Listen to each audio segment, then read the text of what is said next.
My name is Daniel Moore. I'm 44 years old. And I've dealt with a lot of disrespect in my life, but nothing prepared me for what my wife's family did to me that night at dinner. The night they decided to humiliate me publicly by pouring a drink on my shirt, laughing in my face and calling me names they thought I was too weak to respond to.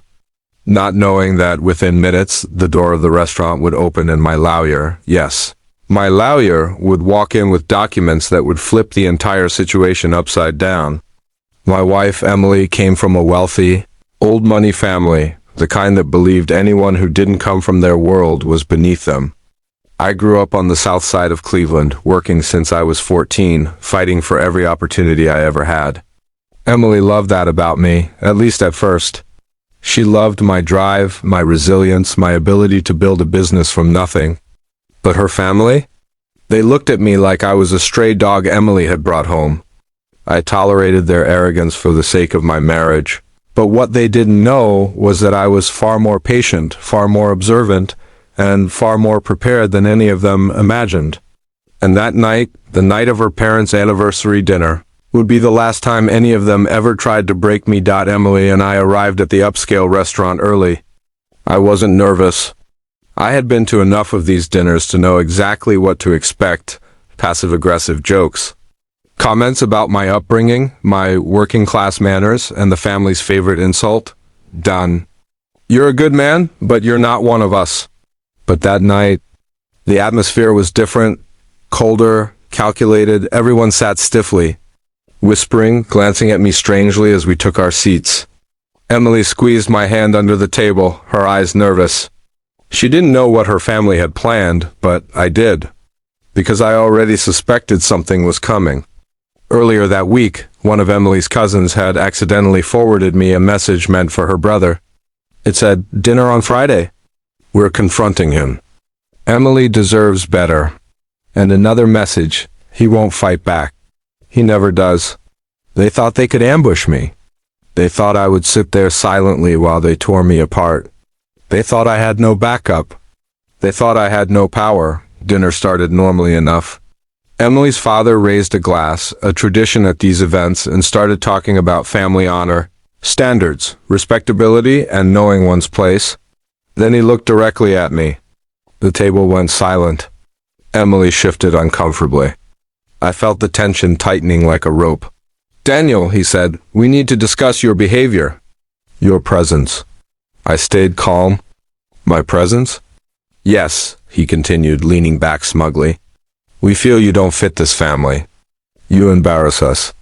You embarrass Emily, and frankly, we're tired of pretending otherwise." Emily gasped. "Dad, stop." But he didn't. Her mother leaned forward, sneering. "You were a mistake. A phase Emily will understand one day. But we're ending this tonight." Ending this? They weren't just insulting me, they were forcing a divorce. Or so they thought. I kept my hands folded, my expression neutral, watching each one expose their true colors. Emily's brother chimed in next. "We've spoken to attorneys. Emily deserves someone of her class. Someone who enhances the family's reputation, not a laborer who lucked into money." There it was. The jealousy. The resentment. They couldn't stand that I built a company from scratch and became more successful than half the people sitting at that table. But the moment everything shifted was when Emily's sister, the boldest, loudest one, reached for a wine glass, smirked, and said, "Let's show him what we think of him."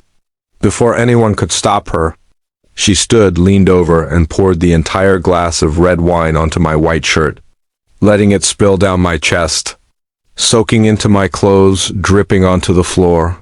The table erupted, laughter, gasps, whispered cheers. Her father didn't even flinch.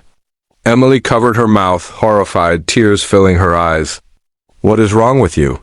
she screamed at her sister. The sister shrugged. "He'll clean it. Isn't that what he's used to?" That's when the laughter hit its loudest point. Emily begged her parents to stop, but they waved her off like she was a child. Her mother snapped, "Emily, sit down. You married beneath you. This is the consequence." I took a napkin and dabbed my shirt slowly, calmly, deliberately. I didn't shout. I didn't react. because I knew something no one at that table knew. I wasn't the one cornered. They were. I leaned back, cleared my throat, and said quietly, "Are you all finished?" Silence. My calmness unsettled them. Emily's father frowned. "You have nothing to say for yourself?" "Actually," I replied, "I have plenty to say. But I'd rather let someone else speak first." And right on cue, as if the universe wanted to give me the perfect cinematic moment, the restaurant doors opened. Everyone turned. Their laughter stopped. Their confidence drained away. My lawyer walked in. But not just any lawyer, Attorney Michael Sterling, one of the most respected corporate and family law attorneys in the state. The kind of lawyer who didn't step into a restaurant on a Friday night unless something serious was happening. He walked directly to our table, pulled out a chair, sat beside me, placed a heavy folder on the table, and said, "Good evening. I believe we have business to discuss." Emily's mother's face turned chalk white. Her father's jaw locked. Her sister froze mid-smirk. What is this?" her father stammered. My lawyer adjusted his glasses. "This," he said, tapping the folder, "is documentation of harassment, defamation, coercion, and attempted financial interference toward my client. And tonight, thanks to that stunt with the wine, we now have physical battery as well." Emily's sister choked. "Battery?" "It was just a joke. Pouring alcohol intentionally onto someone," my lawyer replied coldly, "is assault." And considering the premeditated messages sent earlier this week, he slid printed screenshots across the table. That qualifies as coordinated harassment. Her father's eyes widened as he read the messages. "How did you—" "Your nephew forwarded them," my lawyer said simply. "Accidentally?" "And my client sent them to me immediately." The family looked at me, realizing too late that I had been 3 steps ahead of them the whole time. My lawyer continued, "You attempted to initiate legal pressure on Emily to divorce my client. You attempted to interfere with marital assets. You slandered his reputation. You staged a public humiliation. And you coordinated it across multiple family members." He looked around the table. "Shall I continue?" Emily grabbed my hand under the table. She whispered, "I'm so sorry. I didn't know." I squeezed her hand gently. "I know." Her father tried to recover. "Now wait just a minute. You can't threaten us with lawsuits. These aren't threats," my lawyer interrupted. "They're filings. Already prepared." He opened the folder. Inside were legal documents, thick, official, stamped. "However," he added calmly, "we're offering a choice."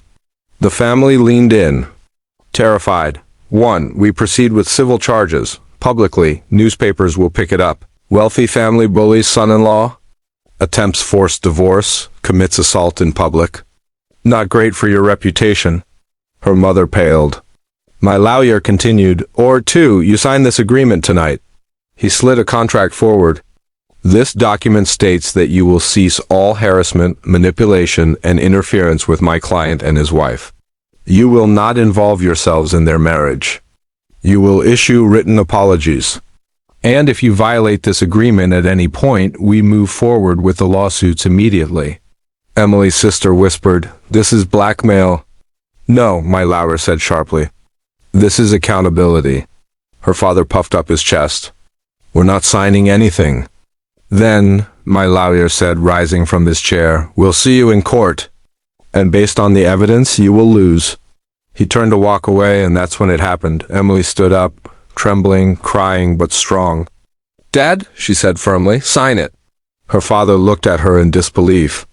"Emily, you're choosing him over us?" She wiped her tears. "No, I'm choosing respect. Something you should have given him from the beginning." Silence fell over the table. Then, slowly, bitterly, reluctantly, her father picked up the pen and signed. Her mother signed next, shaking with humiliation. Her siblings followed, their arrogance replaced by fear and resentment. When the last signature hit the page, my lawyer calmly collected the documents, placed them back in the folder, and said, "Pleasure doing business." As he walked out, I stood, placed my napkin gently on the table, looked around at the people who had tried so hard to destroy me.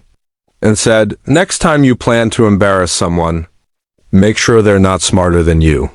I took Emily's hand and we left the restaurant, not defeated, not broken, but victorious. And from that night on, her family never disrespected me again.